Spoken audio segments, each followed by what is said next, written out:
اللہم صلی علی سیدنا و مولانا محمد و علی آل سیدنا و مولانا محمد و بارک وسلم وصلو علیہ۔ السلام علیکم۔ قافلہ درود پاک میں آپ کو بہت خوش آمدید۔ اسٹمک السر یعنی کہ معدے کا السر، یہ وہ بیماری ہے جو کہ آج کل بہت عام ہوتی جا رہی ہے، کیونکہ جس دور میں ہم ہیں وہاں پر ہری یعنی کہ جلدی، وری یعنی کہ پریشانی، اور کری یعنی کہ چٹپٹے کھانے یہ ہماری لائف سٹائل کا حصہ ہیں۔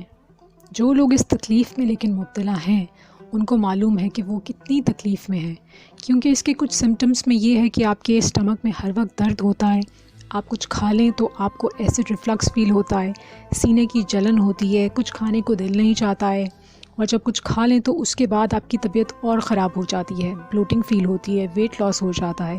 اور جن لوگوں کا مسئلہ زیادہ بڑھ جاتا ہے ان کے ساتھ یہ ہوتا ہے کہ ان کو کمپلیکیشنز بڑھ جاتی ہیں اس سے زیادہ، کیونکہ ضروری نہیں کہ یہ دوائی علاج کے بعد ٹھیک ہو جائے، لوگوں کو مسلسل اس کی میڈیسنز لینی پڑتی ہیں، بہت ٹائم لگ جاتا ہے اس کو ٹھیک ہوتے ہوتے۔ ہمارے اہل درود بھائی نے اپنا واقعہ درود پاک کا مشاہدہ کچھ ایسے بیان کیا جو کہ ان کی الفاظ میں آپ سے یہاں بیان ہے۔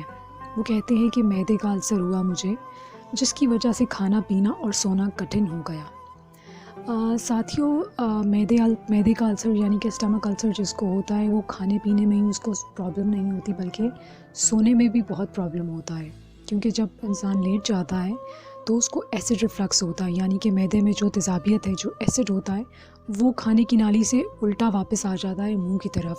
کبھی کبھار اس سے دم گھٹنے کا، سانس گھٹنے کا بھی ڈر خوف ہوتا ہے، اور اس وجہ سے ڈاکٹرز کہتے ہیں کہ آپ تکیہ جو ہے وہ اونچا کر کے رکھیں، یعنی کہ سر کے نیچے 2 تکیے رکھ لیں یا اونچائی کی طرف رکھ لیں۔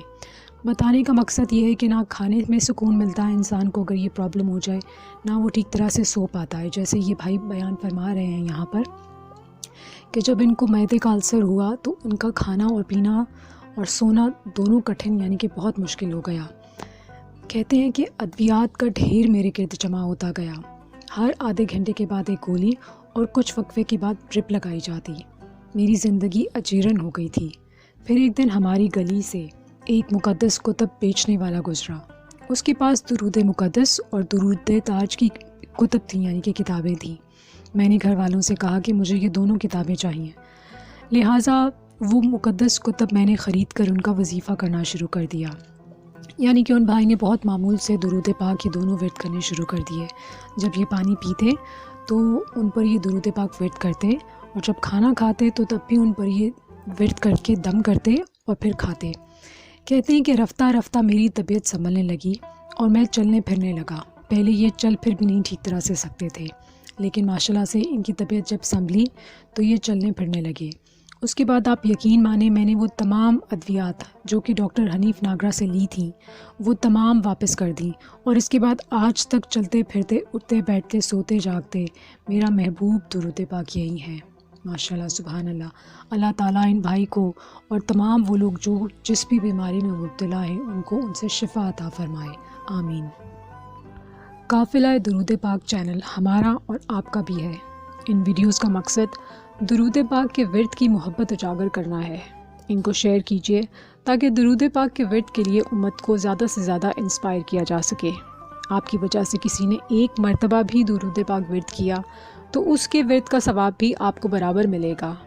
درود پاک ورد کرتے جائیں، درود پاک ورد کرواتے جائیں۔ جزاک اللہ خیرہ۔